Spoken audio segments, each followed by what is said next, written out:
To change masculine jobs to feminine jobs, you have to follow specific rules.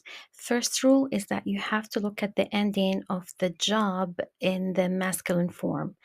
If if the noun ends with an or the job ends with an EUR, for the feminine form, you have to remove the R and add an SE at the end. So the feminine form will end with an EUSE. If the job or the noun ends with an IEN, for feminine, you will have to add another NE. And if the job ends with an ER, you will have to add an R.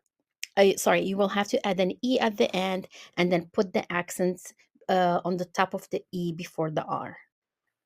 For nouns ending with the TEUR, for the feminine form, remove the last R and replace it with CE for the feminine form.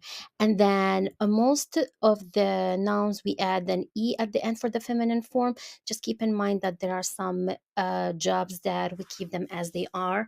And if you add the E, it will be correct, but the spelling, the original spelling is just auteur, for example, which is author without the E at the end. But even if you decide to add an E, it will be counted as correct. Here you go. Next one, numero 6 is going to be for the ones that are, they already have an E at the end. You do not change them. You keep them as they are. You just put the un or une at the beginning to show the masculine or feminine form.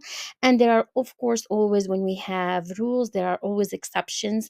And I have a list of here for you when it comes to the exceptions, which is the nouns of, or the jobs that they do not follow any rule when it comes to changing the masculine to feminine form. Some of them you will just have to change the accent. Some of them you keep them as they are, or as I said before, or you change completely the spelling.